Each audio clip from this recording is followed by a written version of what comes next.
Why do so many parents end the day feeling like they're getting it wrong?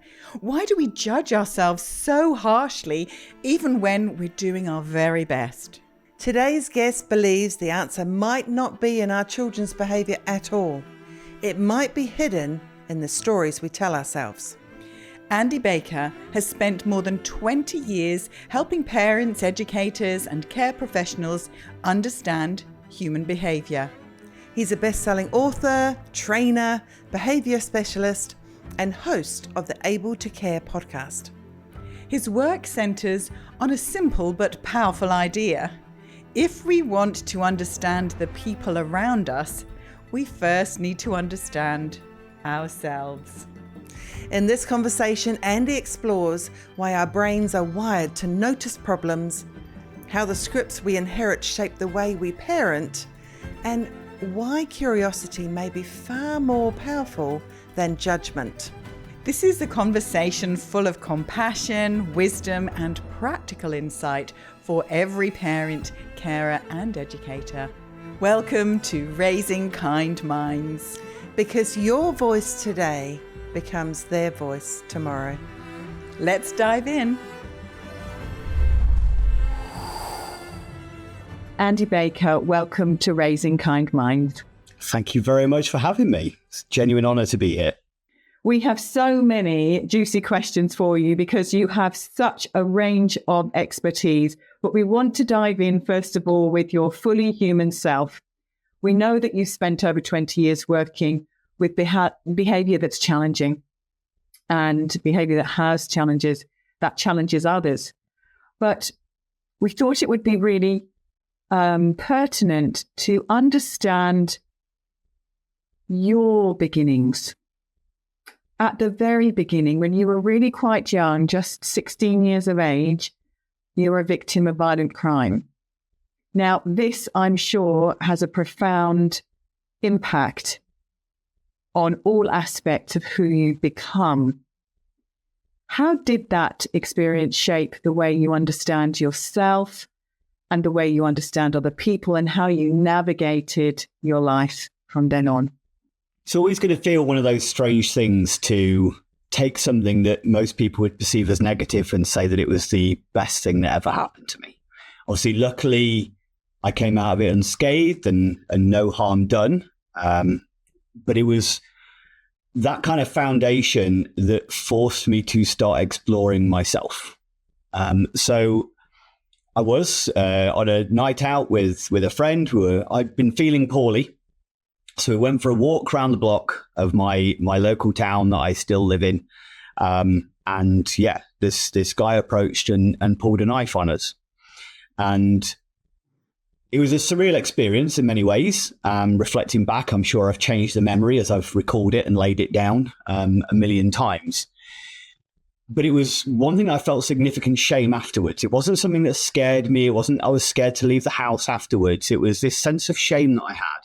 Because I'd been studying martial arts since the age of 6. I'd already reached first dan black belt by that point. And therefore, there was a lot of people who had an opinion about what I should or shouldn't have done at that particular time. Like, you should have been able to protect yourself, shouldn't be able to, like, disarm. Why didn't you disarm him? Why didn't you do this and the other? And I didn't know the answer to that question. I didn't know why I didn't do anything. I did in my heart, in fact, I was scared. It was a terrifying thing. And it wasn't just the fear for myself. It was also the fear for the other person. What if I try and fight, but they don't do anything? What if I try and do that and they run away? And it was the uncertainty of the situation. But it took me down a route of wanting to explore more. I kind of lost trust. Initially, I lost trust in the martial art that I'd studied. And that caused me to kind of look to go, well, I obviously need to do something more aggressive or something more, I need to learn more skills. And it wasn't more skills I needed to learn. It was more about understanding myself that I needed to understand.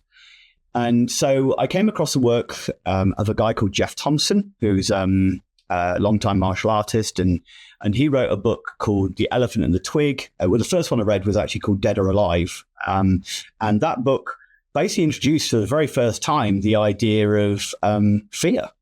I'd understanding the concept of fear responses and why predators do what they do and why we react the way we do. And it was then that I kind of started to understand that actually was a physiological response. I did exactly what I naturally would have done.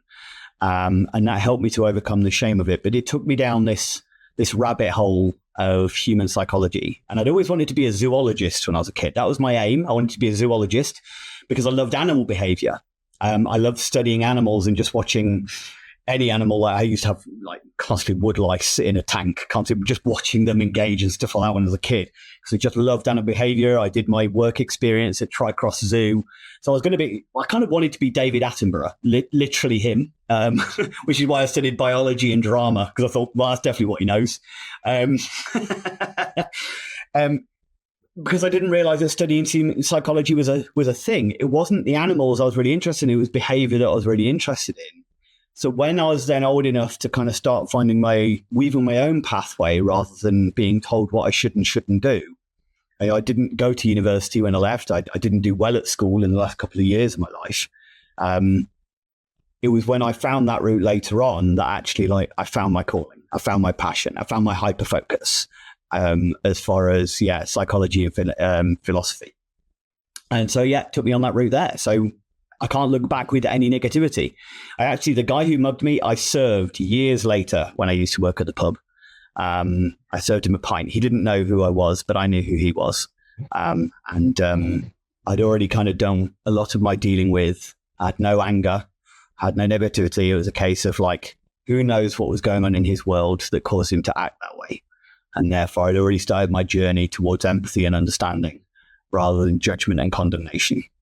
That's phenomenal. Thank you, Andy, for sharing your story, because I think it really helps all of us recognize that we may not have had a smooth ride, but sometimes those bumps in the road actually inspire us and guide us to who we become and what we really want to explore within ourselves and how we want to be of service on our planet with the world.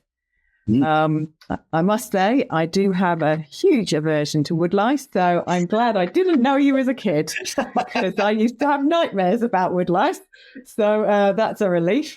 So we're going to go the full spectrum the other way, and then we're going to fill in all the gaps, Andy. So you talk about empathy to our future self, which feels to me like a genuinely beautiful and underexplored idea for many of us, especially parents. And then it's going to be a high in their awareness for, obviously, they're looking to their children's future. Can you explain what you mean by empathy to our future self, and why does it matter so much for the children in our lives right now? So the concept essentially is exactly the sound. It's Cuprinol. It's what it says on the tin as far as being empathic. When we're talking about our future selves, it's who we are tomorrow. So the easiest explanation I can kind of give you, and it's one that everybody can relate to, is at the end of a busy day, when you've had when you're tired, when you're overwhelmed, and you're looking at the petrol gauge on your car, and you're going, I need to fill up petrol. But you're so focused on, but I just want to finish, I just want to go home, and I just want to be done. So you continue your journey and you go, I'll deal with it in the morning. The problem is then morning arrives and suddenly it's this case of, I've forgotten to get petrol. And suddenly there's high stress because you've got to find an extra 15 minutes in your time to get to the other side of town before you can then actually kind of get on with your day. So straight away, because you were focused on how you were in that moment, you forgot how you'd feel the next day. And taking that pause and going, do you know what, I actually could. I'm about to drive past a petrol station. It will take me 2 minutes to do now, but my future self will thank me so much for the fact that I don't have to do it in the morning. And that's the simplest way of kind of thinking about it. There's one exercise that kind of, and it was a lady called Vicky who told me exactly that principle. And I was like, that's so big, because I do that all the time where I'm like, I'm just done with the day. And then I regret it in the morning because I didn't think how I'd feel about it in the morning, that stress and the previous experiences. So the idea with the being empathic to your future self it's the same thing, isn't it? Like nobody. I often talk about this with caregivers and things like that. You know, nobody's ever on their deathbed looking back at their lives, going, okay, well, I missed out on this and I missed out on this and I suffered with health problems and stuff like that. But at least I managed to get that person up early. At least I get them good. And it's the little things that we feel like they matter in the moment, that we punish ourselves for when they're not done. But when we look back at the end of the journey, then it's a case of actually, why did I pay so much attention to those little things? Why did I hyper focus on that thing that didn't really matter rather than appreciating where I was in the moment? And one of my favorite quotes is, on the journey, the end is all that matters, but in the end, the journey is all that matters. And this is so poignant for parents. And I was actually speaking, Liz and I were having a conversation about this yesterday on one of our Chit Chat podcasts, looking at, oh my goodness, our children are grown up now. And it's so different. And I am genuinely staggered how much I still miss my sons. I miss their company. I don't miss the mess, but but just that, you know, that interaction, but of course it's really hard when you're consumed in it and you are thinking, they're going to be late to school again. Why haven't they had their breakfast? They need their breakfast. And all those responsibilities and all of that, really challenging for a parent to find that balance. And especially going back to your petrol analogy, it's like, it's when the exhaustion, you know, their petrol gauge is empty. How do we navigate that, Andy? It's hard. It is. I think that's the thing is the empathy towards is first off acknowledging this is hard and it's okay for this to be hard. I think it's so easy to, comparison is the death of joy, that we look around at other people and we assume, like, we see the Instagram lives and what people are willing to show us of what, everybody looks at other people's holidays and going, oh, look how well behaved their children are. But nobody posts a picture of the kid having a meltdown and sticks on Instagram. So suddenly we get this very... It would be interesting if they did. Yeah. We get this very skewed perspective of what we think a good life is. And life is peaks and troughs. Life is trials and tribulations, And I think sometimes we feel like we're alone and the only ones going through challenging times, or we put others ahead of ourselves. And this is where, like, as we'll come on to around scripts and things like that, are really important. Because it is that being empathic. It is kind of going, oh, you're having a tough day. And that's okay to be having a tough day. I know we kind of play lip service, don't we, to the idea that it's okay to not be okay. But we only play lip service to it. We just kind of pretend that, or we do it as a cliche that we throw out to other people that, it's okay to not be okay. But I think in society as it is at the moment, human beings really struggle with negative emotions because it's too easy to distract ourselves from negative emotions. So we don't learn to sit with them and be okay with them.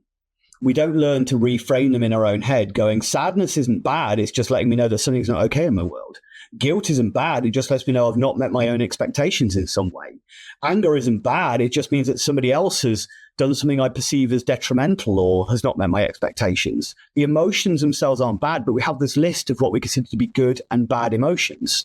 So when we have this list of good and bad emotions, when we feel the negative ones, we think there must be something wrong with us. We think that we need to solve the problem in that moment. We need to become better because we must be ill. Rather than actually, this is just data. This is just information. And if we take it as information and we go, well, what might be causing this sadness? Where is the imbalance in my life? What do I need to tweak or change to adjust this? But it's okay, it's just data. But because the instinct is to distract, to immediately go, whether it be numbing ourselves by doom scrolling or disappearing into a box set or, just listening to music. We've got so many things that can instantly distract us from sitting with our emotions. So now we have to have a thing called mindfulness, whereas once upon a time it was just called being. You know, when I'm sitting on a train watching a condensation drop race another condensation drop down a window for an hour and a half, we now call that mindfulness. But that used to be called a train journey. Yes. There's something, I mean, we could do a whole session on boredom. Yeah. Because I think it's so valuable and so important. And you're right that, you know, obviously we teach about mindful self-compassion, mm-hmm. and we don't notice. We are distracted. And I really hear you about, we think there's something wrong if the emotion that we're experiencing is not optimal. Yeah. You know, if it's suboptimal, that must be a negative thing. It's actually there's, as you say, great information. And we've lost that somewhere. We've got a bit lopsided, haven't we, about, oh, well, this is good and this is bad. And this is why, you know, with these wonderful characters we lead with in the Booster Way, Crusher is not a bad thing. There's, there's behaviors, there's really unhelpful thinking, and it's driven by fear. But we can understand that actually underneath all that, there's a desire for safety. Booster isn't shiny rainbows and sparkle things that says, oh, yes, everything's perfect. Let's be positive. There is some positivity. There is some beautiful silver lining energy. I love that you found that silver lining actually quite quickly in your journey after that experience with knife crime. But actually, there's real depth in being compassionate with ourselves, responding gently, acknowledging what's really going on. And everything you're saying points to this, but it's like emotions are, and negative emotions are like dirty words now. Most of us don't like pain. We wouldn't be alive without it. You know, knowing that I've hurt my foot means that I know to get it checked. Otherwise, you know, this is the very nature of things with severe, where diabetes has been a long-term problem, that suddenly then they don't experience pain in the same way, and therefore they can damage their feet and not realize. So that pain is potentially life-threatening that lack of pain is suddenly life-threatening to them. But we have pain in this category of it being a bad thing. We have this instinct to, what we have to understand is human nature is we want to solve problems. We are problem solvers naturally. So if we see something as a negative, then we immediately want to make it better, which is why we rush to solutions in our own head. But we also sometimes rush to solutions in other people's heads when they didn't need the solution. They need to be allowed to sit with their emotion. But also we aim to control. So, there's a lot of stuff that when I'm coaching various care settings across the board, whether it be mental health, learning disability, children's services, dementia care, whatever it is, controlling behavior is sometimes something that a lot of people find really uncomfortable and difficult, like they're controlling, they're manipulative, whatever it is. But human nature is when we feel unsafe, we go to control, which is why I'm in a building with a roof over my head to protect me from the elements, because my ancestors willing to control the environment and substances to make us safe allowed us to survive to that point. So we have to recognize that there is an innate need for human beings to want to control situations when we feel unsafe. So the analogy that's in my first book quite strongly, Targeting the Positive, is a story from a lady who talks about the fear of heights, where she's on a road and there's a drop on one side. And she says, I feel so terrified. I want to, my vision goes blurry, my heart starts racing. I want to leap away from the car because I'm so overwhelmed by that drop. And when I said, well, that must be really dangerous if you're driving, she said, no, if I'm driving, I can cope. If I'm a passenger, I can't cope. Because the ability to control made her feel safe. Because who does she trust? Well, herself more than anybody else. She probably didn't feel 100% safe because she probably doesn't trust herself 100%. She probably doesn't trust the car 100% or the drivers on the road 100%. But she feels safer to be the one in control than she does anybody else. So I'll give the example. So if she 100% trusted the driver, she'd probably feel safer with somebody else driving than herself. So the opposite to anxiety isn't calm, it's trust. But it's the need to trust yourself, the environment, the other people and things like that are so important. But one of the things that builds trust is people allowing you to have autonomy, allowing you to make mistakes and being empathic around it, to have high expectations, but also completely nurture and support when things are hard. And it's that balance between the two, both to yourself and towards others, that gives us our best outcomes, our best mindset, our best successes. And that's really relevant when it comes to parents and children. Yes. Because I can speak for myself. That need to control, wanting them to feel safe. And I was quite, I think many people considered I was a bit liberal in my, yes, you can run away now in the park. I always had that in my mind. I didn't do the reins thing, or this is the rule. If there's a bend in the path, you can't go around it. Run to the end of the, all of that. So I created that for myself, but that innate need to want to keep them safe and to control and navigating that. Do I trust them? Do I trust myself? And then, you've got so much experience about behavior being that, communication. How do we help ourselves as parents understand and disseminate what's this behavior telling me, and how do I navigate it with empathy as opposed to control it or stamp it down, or, some of the things that might help us feel safer?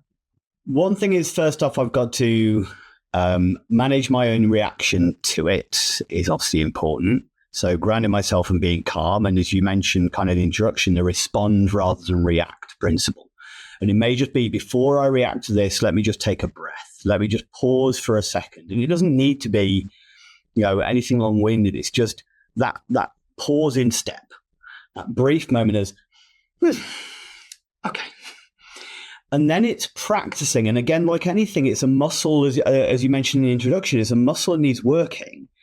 And again, most of the stuff I say isn't mine, so I'll always try and give credit, but learning to be a better detective than judge.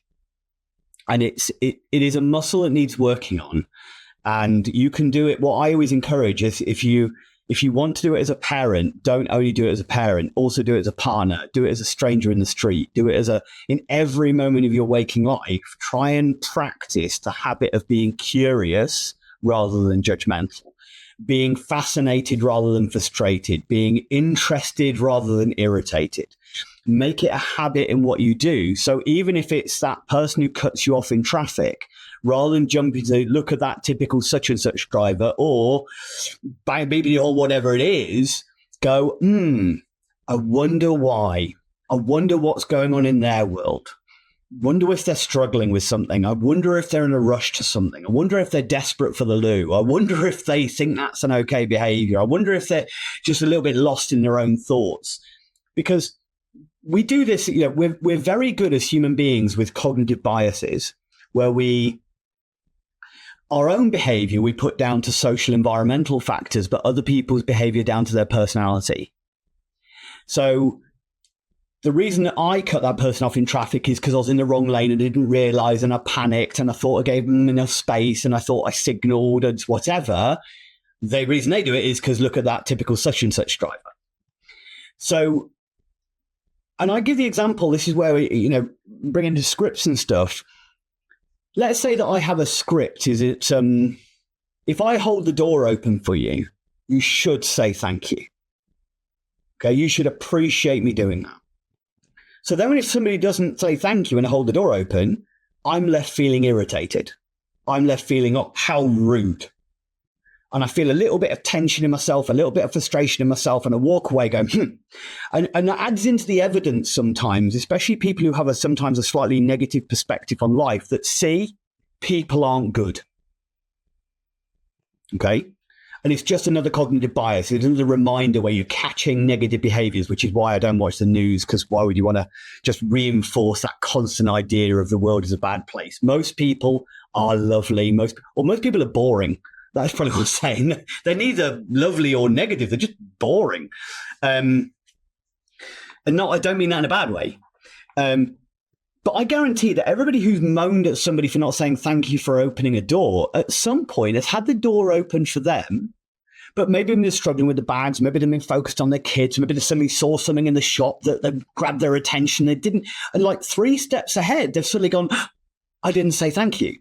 I didn't acknowledge. But nobody goes running after that person going, I meant to say thank you. I'm so sorry. None of us would want to be judged by our worst moment of who we are as a person. And yet we do it to others all the time. So the curiosity and practicing that muscle, when that person does say thank you, going, hey, maybe they're just like me sometimes. Maybe they're still something in the shop and distracted. Maybe they've got stuff in their mind. Maybe they've never learned the benefit of positive communication. Maybe they've never been taught about manners. Hey, I don't know this person's history. It doesn't mean they're bad. It just means they've got different rules, scripts, or circumstances in that moment. And by shifting that mindset, suddenly then I'm no longer walking away going, see, people are bad, people are rude, people are nasty. It's a case of, people are people, aren't they? Mm-hmm. And so when I'm just a person, just the same. Sorry. When you talk about scripts then, Andy, is this our internal rule book that we've set for ourselves? And how have I created the script? Is it? Yeah.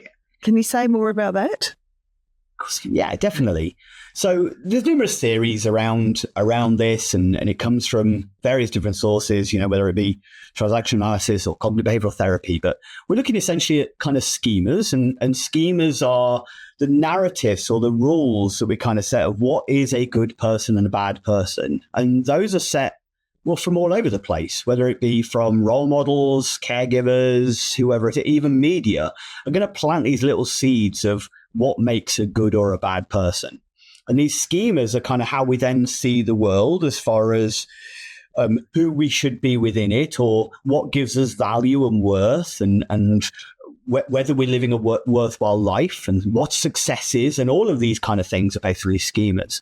And then these scripts are then kind of things where we kind of verbalize these schemas, where we give narrative to them. So the schema, for instance, might be that one that I've had to work through personally, nothing to do with caring as far as, my dad was a workaholic. He ran a business, he'd go to work before we were up in the morning. He'd be home after we came home at night. But he laid down this schema because obviously my dad, he matters to me. He's, my mum loves him. So it's always this case of like, so a good person, a worthwhile person is somebody who works all the time, who is hardworking. This schema was passed down to me. So then the script became, if I'm not working hard, it means I'm not good enough. If I'm not pushing, if I'm not stressed, it means I must not be working hard enough. If I'm not working hard enough, it means I'm no longer a good person. I'm not valuable. I'm not worthwhile. I don't matter in the same way. Well, that's not true. It's just a script. There's no universal law that says this is how you should be and how you become a good person in this world. It's just a narrative that's been passed down.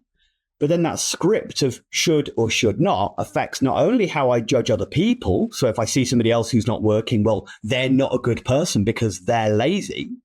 But it also affects how I then see myself, being so much as because I can't take a day off because that means that I'm not working. And if I'm not working, it means that I'm being lazy. So straight away, it impacts not only how I affect my relationships and interact with other people, but the soul's self-talk, as you guys, focus on so beautifully is, well, what's my narrative going to be if the scripts are wrong? So helping us to kind of understand that the scripts are just that, the scripts. They're a guide to life, but they're not facts. And therefore, they should be scrutinized. They should be assessed. They should be is this actually helpful to me in the way? Is it actually benefiting me, this script? Is it based on fact, on risk? Or is it just based on feelings? And so as a young child, we adopt these unintentionally. And as we get older, then we can maybe adopt them intentionally. Can we rewrite our scripts? One of the best things, well, the first off, we need to be aware of them because so many of them, it's like prejudice. Most people would potentially claim that they're not prejudiced, for instance, but then you can do loads of subconscious tests and see actually you're prejudiced all over the place. Prejudices we have to recognize that 95% of our thinking is completely subconscious or non-conscious. Only 5% is our conscious thought. So there's an awful lot of automatic processes going on under the surface that sometimes guide what we feel without us being aware of it. And they just happen. You just do them. So the first thing is I need to notice them. If I don't notice them, then I can't acknowledge them, recognize them, and change them. It's like, how can I use the toilet if I don't know when I need the loo? It's exactly the same premise, essentially.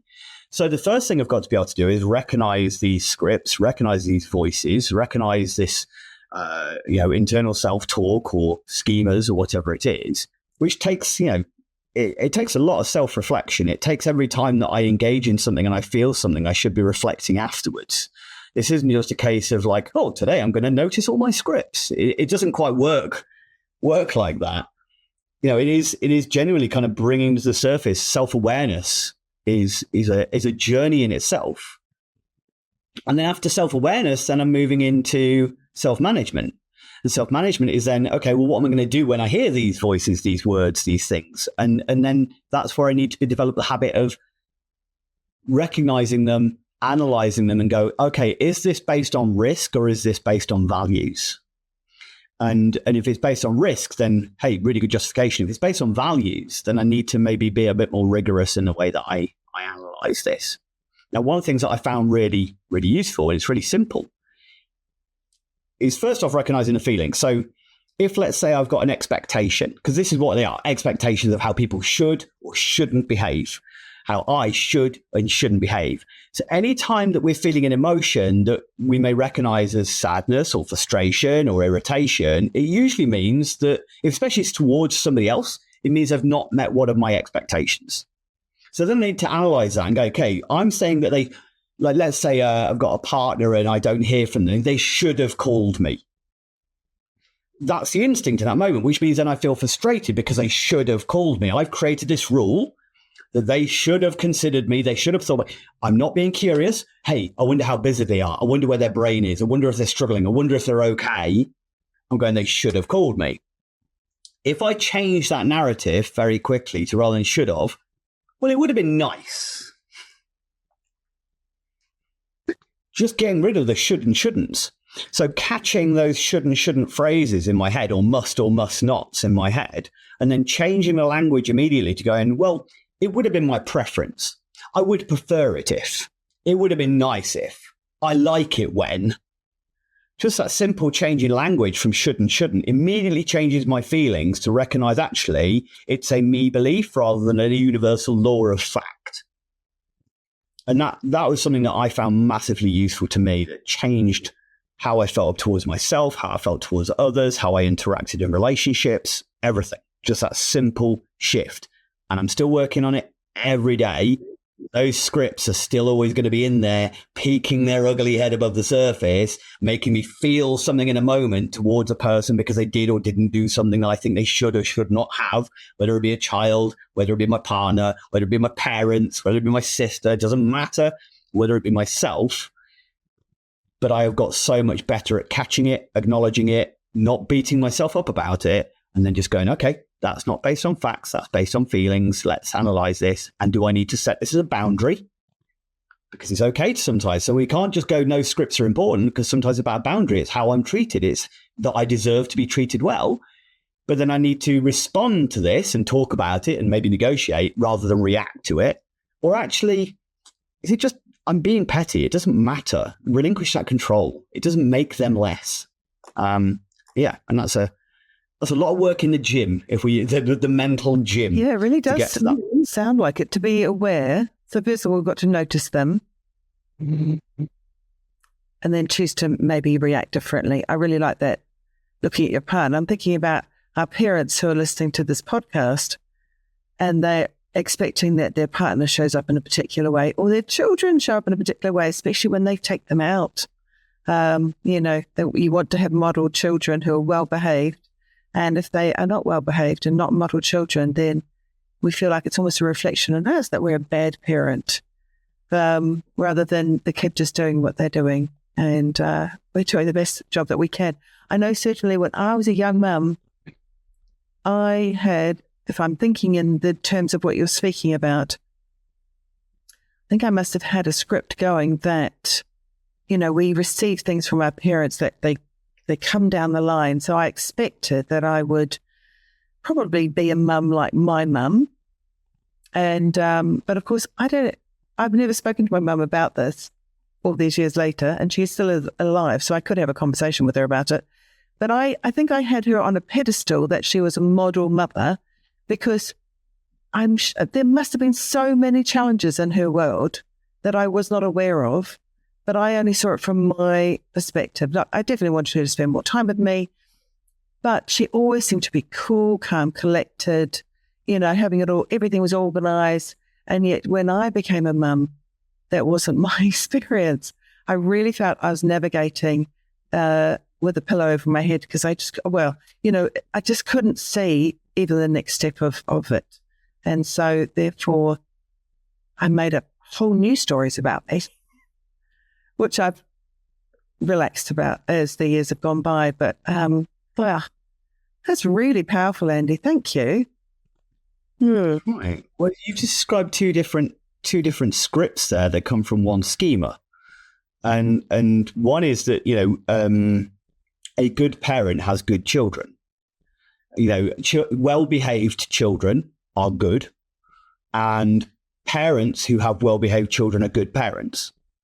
That they're two different kind of schemas, if you like, that have been narrated down to you, often falsely.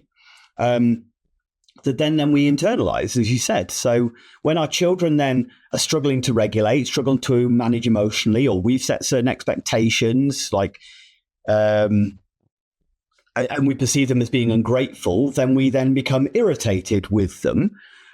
Partly, as you said, because we're irritated, because they should or shouldn't. And, I'm trying to raise you to be a good person, and you're not acting in a good way right now, which means I perceive you as a bad person, which immediately then reflects on me going, a good parent has good children. So then I'm internalizing that. So I'm then feeling a guilt and shame cycle. So what am I going to do? Well, I feel out of control, and therefore my instinct is, so I must control this. And therefore and this is one of the things that, my mum's a wonderful lady, and I've got no bad to say against her. But I remember, my sister's got what I would call, a niece with personality. That's how I describe her. She's, she's wonderful. I love my niece because she is full of personality, right? And I think we all know what we mean by that. She's a pain in the arse sometimes, but she's wonderful. And my mum was kind of like, oh, I don't know how you deal with that. I was so lucky. You and Andrew were so well behaved. So I remember her standing at the bottom of the stairs, threatening us with the wooden spoon and stuff like that over and over again. I think I've got more memories of that than positive times. But I think we tend to assume that memory is like a video camera, and it just isn't. We are very selective in what we remember or what we don't remember. And sometimes we want to validate the fact that we were great. And sometimes we want to validate that life was awful or whatever it is. And we selectively remember stories depending on what emotional connection we sometimes want to have from that story, that every time we recall it and every time we lay it down again, it changes. So the narrative from, well, I was a really good parent, or you remembering my mum always in control. She always knew what she was doing. But again, is that the Instagram story where if she only ever showed you, you never saw her crying in the bedroom going, oh, I can't cope with this anymore. You only saw her in control and managing it and coping. So you've got this constant false narrative. It was this thing we can't see in other people's heads. We can't see sweaty palms when people are nervous, So we think that everybody else is confident. And we do a little, me and Kathryn in the group and stuff, you hear the narrative for so many people go, I'm struggling. And everybody else seems to be doing great. But no, everybody's just posting what they want to post, the strong bits. So I think what you said there was really important, Liz. And I think it's, for so many parents, they've got this narrative that, a good child's a quiet child is a prime example. So then when and parents go, no, I don't agree with that. Children should be children. But then when they're in a restaurant and there's a family next to them making a lot of noise, straight away they go, those parents ought to take control of those children. Even if it's for a brief moment. So you're still judging the parent, you're still judging the children. Well, you're not realizing that actually that little narrative that you've got about them, you are internalizing. You are then thinking about for yourself and your own children when they're being noisy. it creates an emotional reaction in you. So yeah, it's a hell of a journey. I think this is so important. I really want to go a little bit deeper, Andy, on this because Liz and I have had many conversations about this, and that the struggle, the internal struggle of wanting to be a good parent, and whatever that means. But having this entrainment we have received and learnt around good and bad. We know how powerful language is. The Booster Way, we're really, really careful, and we really want to help people. Let's remove the weight of good and bad. Let's find some other way to look at each situation. And as you said so beautifully, we want that curiosity rather than the judgment. But can you help us unpack? Here I am, if you imagine, you've got lots of parents, carers, grandparents, educators, and we've all had this messaging about, well, that's good behavior and that's bad behavior. That's a good girl. I definitely got, I'm such a good girl. You know, it's my narrative. I was like the ultimate brownie guide. Let me do a good turn every day. Now, as I'm growing in years, recognizing, was I good or was I scared? Was I good or was I simply compliant because I was aware of what would happen if I wasn't? And I'm talking about any environment, school, home, church, hospital. Help us unpack this, Andy, because I think this is at the root of, I know it's just a small request, but I Soul parenting. It's so hard, but to at least soften around the edges of, I think, what is really, really unhelpful, but we are potentially as parents very much, that's our societal narrative. Unpick it for us, Andy. We often say, just like with the memory side of things, we often look back to things with a false fondness. It's like 80s movies will always be the best movies. They're not. Some of them are rubbish. But we've got these fun, nostalgic ways of looking at them because we remember the positive and forget the negative and the cheese and stuff like that. So, we always think sometimes it's the nature of as we get older, isn't it? It was better in my day. It was just different in your day. It wasn't better. This is the best time to be alive in many ways. We don't hear that narration because human beings in the moment, we focus on the negative rather than the positive. That's fundamentally part of our survival at that point. Okay. Because, when we're walking around, we needed to notice a snake in the grass, not the flower.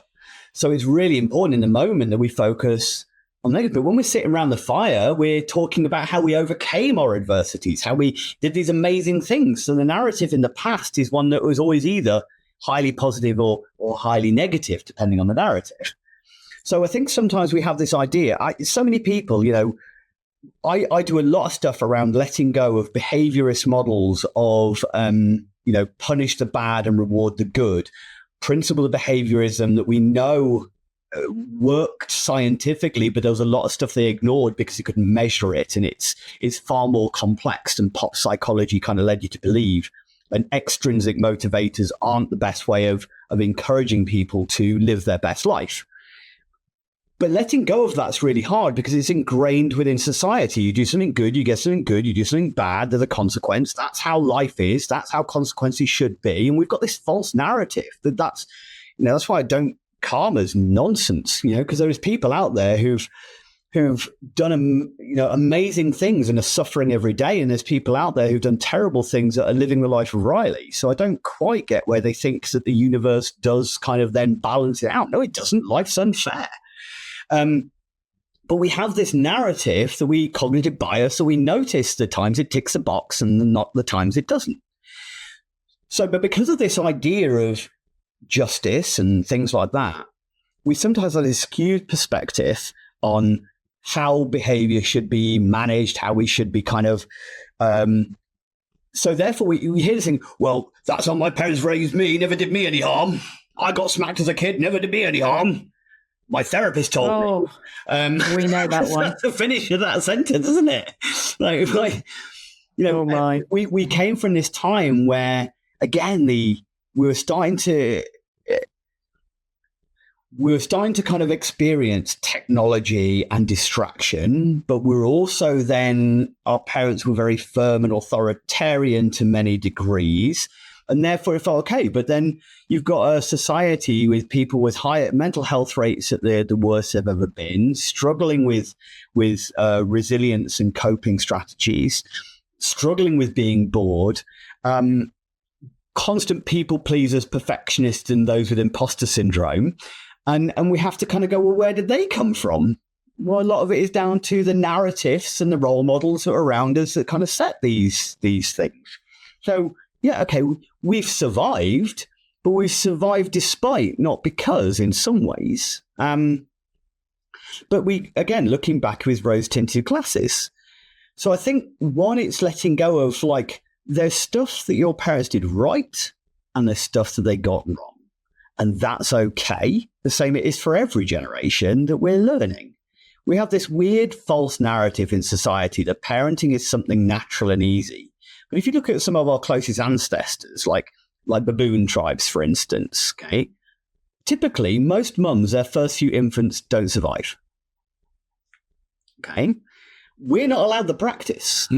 We're supposed to get it right the first time, you know, and therefore there's this terrible narrative that. And again, if this has changed, like we used to get, so with if I go back to baboon tribes for a second, like when a mum has like a child that then is still young enough to be nurtured, but then they have another child, so that they're a sibling, basically. When the siblings grow up, their success as motherhood is significantly better. And therefore, it's a principle of we used to get raised by the tribe, we used to get raised by the village, but now we are so isolated in how we need to support and look after, you know, our families the other side of the country rather than living next door. I don't know my neighbour's name, whereas once upon a time we used to know every person in the street. And so that's why we don't let our children out to play anymore, because it used to be, well, mum was down the road, auntie was over there, we knew our neighbour, they're there. So children were out. So like, there's a comedian talking about this, like parenting in the 80s was so easy because they're like, see you later. And when the lights go out, that's when you need to be back. That's tea time. Yeah. Your tea will be ready. Absolutely. Yeah. You weren't having to sit in the evening doing homework with them. Nobody was judging you because they weren't eating a balanced diet. Like there's so much stuff that was so easy. But now it is much more complex now. And I think so parents are really harsh on themselves. And again, all of the stuff I've already mentioned as far as looking at other people and how well they're doing and that sort of stuff. So I think there's a high level of pressure we put on ourselves. The good and bad dichotomy is something that I work very hard to counter. Yin yang, you've already mentioned related to, Crusher and Booster. They're not solely good and they're not solely bad. They just are. Crusher is there to protect, but so is Booster. Booster's there to thrive, but also to keep you in check. And it's about the yin yang kind of principle. That philosophy is absolutely beautiful in the fact with every bad there is light and with every light there is bad. So why have we got any kind of dichotomy between the two? It's a spectrum. Everything in life is a spectrum. And I tend to work on not good or bad, but empathy. So it's a level of ability to empathize that affects whether our actions are maybe pro-social or anti-social would be better than using positive and negative or good or bad, because it's all about the emotions in others. I did a LinkedIn post. One of my most hated terms is be good. So when I overhear a parent in the supermarket go, now be good for mummy, what does that mean? What have you actually specified there? What is your definition of being good? And I often use a comparison. Imagine you start a new job. Your boss takes you through into the room you're going to be working in and goes, right, this is where you're going to be spending the day. So work hard. See you later. What does work hard mean? If they don't give you explicit information of what they mean by working hard, what their expectation is of working hard, you could spend the whole day moving furniture around that room to the point of absolute exhaustion where you are so shattered. And then when the boss comes in and you haven't done any of the thing they expect you to do, then they're going to tell you off. But you've worked really hard. So when a parent says, be good, what do you mean by that? Be respectful. What do we mean by that? Because if we can't answer that question, well, then how is a child meant to? Wow. So much gold. Really, really appreciate you unpacking that for us, because I think there's a lot of parents that are very busy beating themselves up. They may not be actually fully aware of how much they're beating themselves up. Liz and I didn't have these self-compassion skills, weren't in awareness of how to get ourselves out of these inner struggles. We literally white-knuckled it. And on the surface, our show reel was, I do remember the moment that I did have a wobble in front of my father, and because he'd criticised my toolkit box. Now, I think my boys were both under 3 at the time. And I said, "You just take the children for a moment. I'll tidy my toolbox. I'd like a tidy toolbox." I mean, I just had this meltdown. But, and it was very rare that I would let anyone see that. And when things had calmed down, he said, "How am I supposed to know? The kids are you've always got them, they're clean and got nice outfits on, and you've always got them their little packed lunch ready just in case, because they were human hoovers after all, have to keep, feeding them." I was really on the surface showing the world I've got my shit together. Underneath, I was that person in the toilet crying. I was just like, "Somebody, please, can you just give me a break? I just need a night's sleep without interruption, just one." After 4 years, I just, please.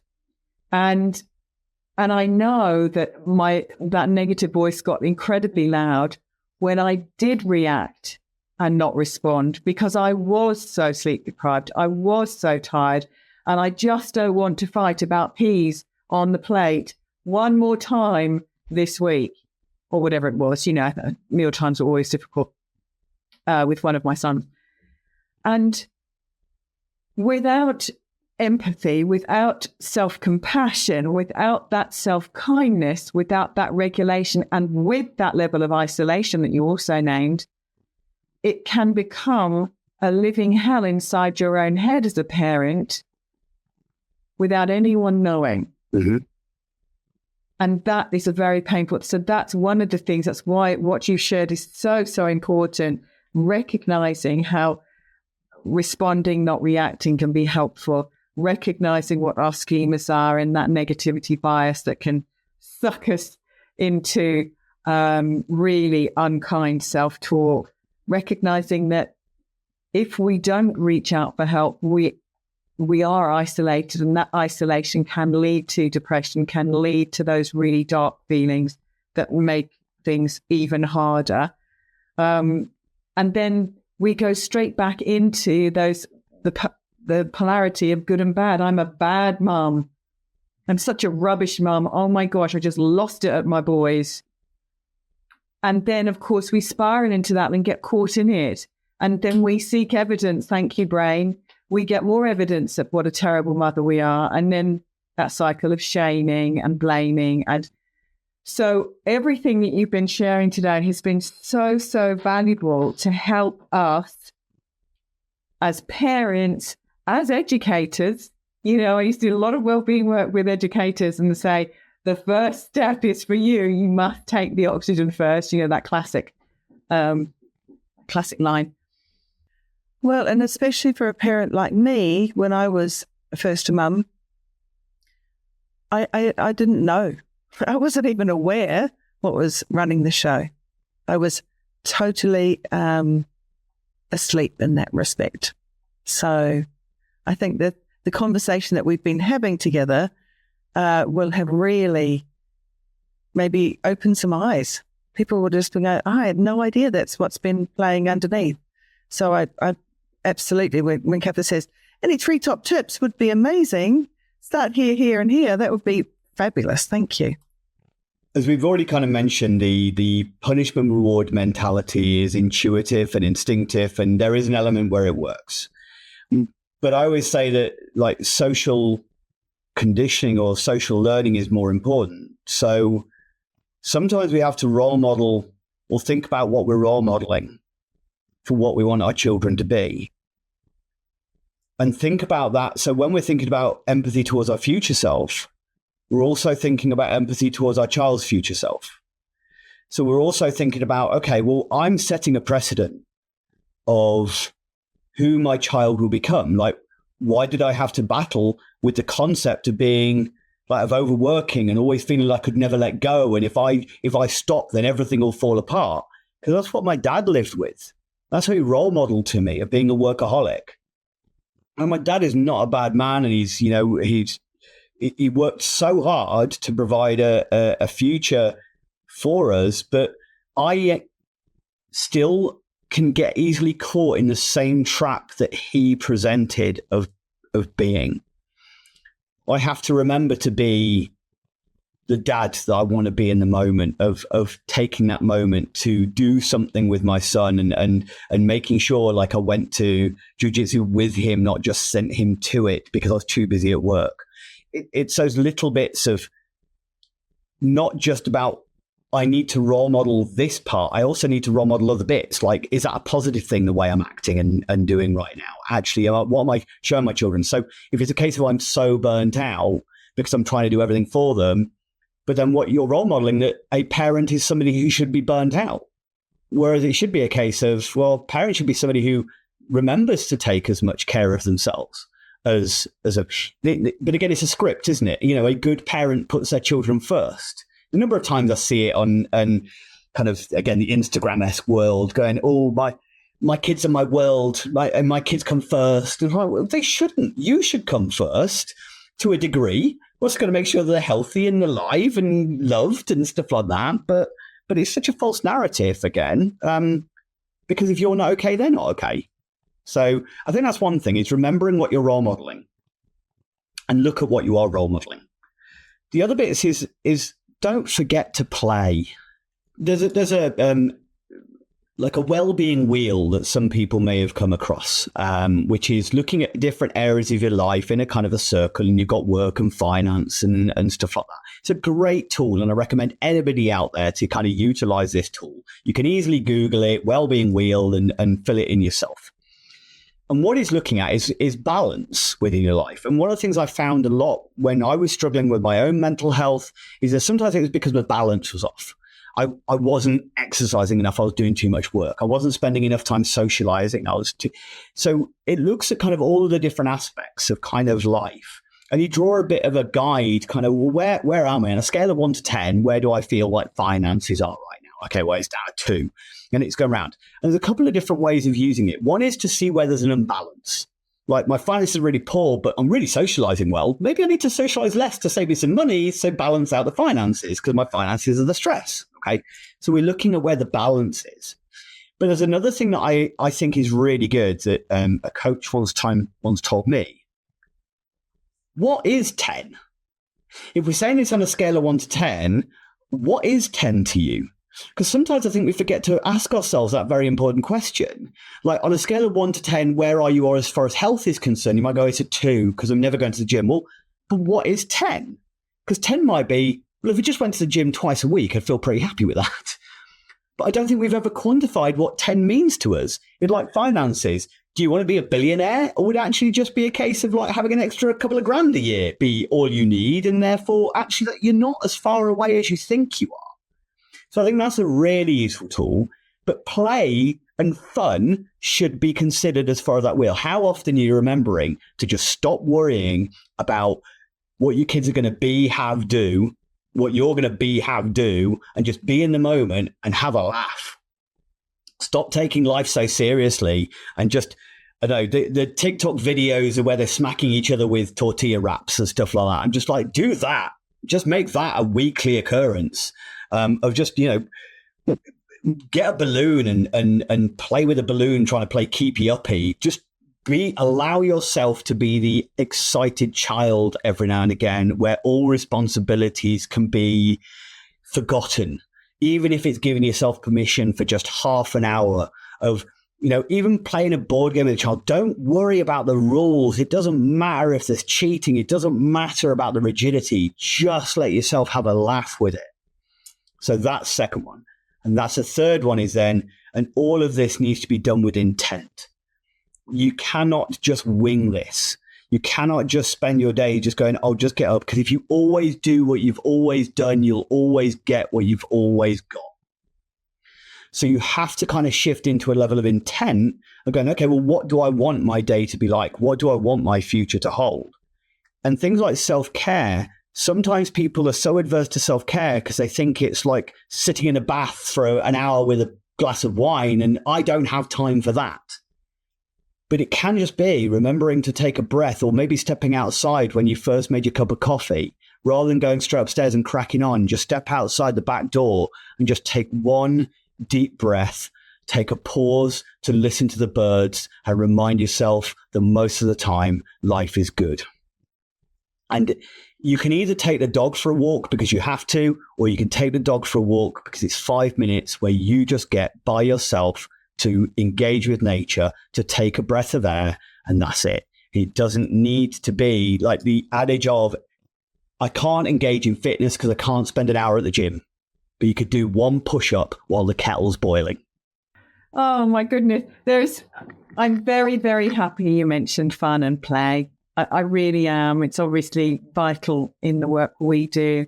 And I think as parents and educators, we forget to do this and how valuable it is. And I'd always say, if our children are having fun, they're going to learn this. They'll remember this. And I was known as the teacher that was a little bit quirky. That's the polite version, a little bit different. But I kept my students, especially in the very tough schools, on their toes because they never knew quite what craziness they meet in the classroom. But it worked because we had fun and we could, and I must say it was harder to do that as a mum because I'm so desperate to get it right and do, so that I give my boys the best chance in life, and it can be so intense. So I love that. You're absolutely right about role modeling. Obviously, that's the main premise of everything we're teaching at the Booster Way. Be that role model as best we can, and give ourselves some kindness when we, don't live up to that beautiful desire and intention. That intention, we are doing the very best we can with the resources we have, and be as kind as you can to yourself. Andy, we are so, so grateful for everything you've shared. There is so much gold. I think you've got another book that we could write now that we've talked. I'm going to let you do your own little promotion because you've just launched a book and another valuable book coming out in a little while as well. So please tell us, how can our listeners receive more gold from you professionally and personally? Tell us about where we can go and the books that they can read. Thank you so much, and it's been a pleasure chatting. So as far as any of your listeners are interested in finding me, so Able to Care podcast is a nice, easy way of finding me. If you just search Able to Care, you will find me on YouTube and Spotify and all over the place. So if you can cope with the sound of my voice, then you can listen to me and watch me in those platforms. Obviously, I do have books out. So we've got Targeting the Positive. I've got them to hand. So Targeting the Positive with Behaviours That Challenge was my first book, predominantly aimed towards professionals. There is a parenting book being written at the moment. And then we've got one, if you are caring or supporting anybody living with dementia, we've got the Adaptive Caregiver Model, which is the #1 bestseller, which, high levels of empathy and understanding towards those living with dementia and those who are caring for them as well. and then a little bit of a left turn. So I also do a lot with business owners as well. So on June the 24th, my new book called The Momentum Room, which is learning to stop self-sabotage under pressure and switch to a high-performance mindset on command. I had to write down the subtitle. It's a big one. It is a big one.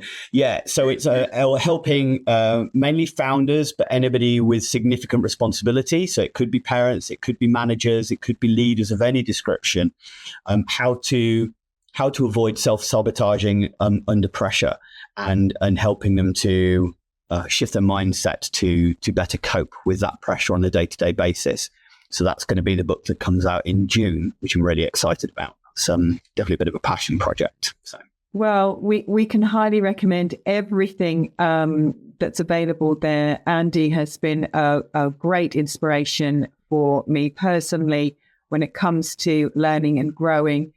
There's always so much information that pours out of you, but what I love about you is your empathetic approach and that grounded approach that, yes, we're all human and we're learning, and you hold a beautiful, supportive container. So would highly recommend everyone get their copy of that when it comes out as well. So before we close, we do have a little quick fire round that we're going to open the door to a few more revelations about Andy Baker. okay. If you are comfortable, you can always say pass if you don't want to answer them. As long as it's not maths. I'm pretty bad. No, it's all right. It's all good. So, number one, what does the voice in your head, we call Crusher, what does Crusher say to you when you messed up? It, of course, tells me you're not good enough. One of the things I think sometimes I struggle with a lot is that it's not fair is a common Crusher voice that I get, especially when I see other people doing what I perceive to be doing better than me, or being more successful than me, or making more money than me, or whatever it is. It's not fair, and that's something I've had to cope with, like a slight feeling of resentment that I sometimes get. It's that comparison death of joy thing. And I think it all comes back to if because I was compared, if that makes sense, going back to the old scripts, like going, well, how come they got 10 out of 10 and you only got 7? You must not be as clever. And I think it's that I see in others that, well, they're doing this. I must not be good enough. I must not be as liked. I must not be working as hard, whatever it is. So that's the big Crusher thing that I still sometimes find I have to wrestle with. Thank you. And which environment is Crusher most likely to show up? Is it at work? Is it at play? Is it with family? Is it in the mirror? Is it with the martial arts in the dojo? No, martial arts has been just life changing. Like I've done it since I was 6. It's so. I walk in a room with my head held higher. It gives me a confidence that, not because I think I could beat anybody, but because I feel confident. Where does Crusher show up? I'll be 100% honest. It could be anywhere at any time. I think he shows up when I think I've got my stuff together. That's when he's most likely to show up. It's the moments that actually things feel like they're going right. Then Crusher appears and reminds me that won't last though. The bad is coming. So I think there's not one set environment that he tends to jump in. He gets me when I'm not paying attention. I love that nuance. Thank you for naming that. I really hear what you're saying. It's almost like those expectations, they've been met, and then, let's pull the rug. Love it. And if you could close with your booster voice, that kind, compassionate, encouraging voice, what in your best moments does your booster say to you? So I'm going to say something a little bit controversial on this. what Booster tells me is that it's the principle of you're not good enough, but not in a bad way. And that's going to sound really counterintuitive, and I'll explain. It's principles of dialectic behavioral therapy, which is you are good enough, but that doesn't mean you can't be better. It's the principle of like, you are wonderful just the way they are, but that doesn't mean there's not room for improvement. And living with that growth mindset is something that I find really useful. I think there isn't always, sometimes that you can't believe going, I am perfect just the way I am. I never like when people say, on a scale of 1 to 10, I'm a 10. No, you're not doing yourself any favors because you don't really believe that. Because you're not a perfect being, so how can you ever be a 10? But by going, hey, I'm a 6, and that's really cool. I'm working to be a 7 tomorrow. And it's all about, for me, I'm spending my life trying to be the best me I can be. And that best me I can be is going to be dependent on that day and in that moment. So I am great the way I am, but that doesn't mean that I can still grow and be better tomorrow. Love it. Love that growth mindset and the willingness to acknowledge our humanity. We don't need to, I don't think we can possibly be a 10 in human form. I'm with you there. If we were at a 10, I think that's enlightened master status, isn't it? Also, do we sort of erupt into this sort of ethereal thing? I don't know. But, well, thank you. Thank you for sharing your heart, your wisdom, your stories, some wonderful analogies. I'm going to think of you next time I put petrol in the car. Like, yes, I'm doing this right away. It does help that we're over half an hour away from a petrol station now. So we do consider it, but I will be thinking of you. Thank you so much. I know there'll be lots that our listeners will be taking on board. And if we can help practice some of those introductory steps towards being a great parent, being a great educator, being a great carer, by responding and having that pause and less reaction and so on. I know that makes a significant difference, and all the work you're doing is making such a profound difference in the worlds that you're working in. So thank you for sharing today. And I really, really look forward to the next time you come back. Thanks, Andy. I really appreciate it as well. I'm going to give it some thought about my schemas, what scripts are playing. It's really been enlightening. So I'm very, very grateful indeed. Thank you. Absolutely. A pleasure to be here. Thank you. What a brilliant conversation. Andy reminded us that so many of our struggles as parents begin with the stories we tell ourselves, and that those stories are not always the truth.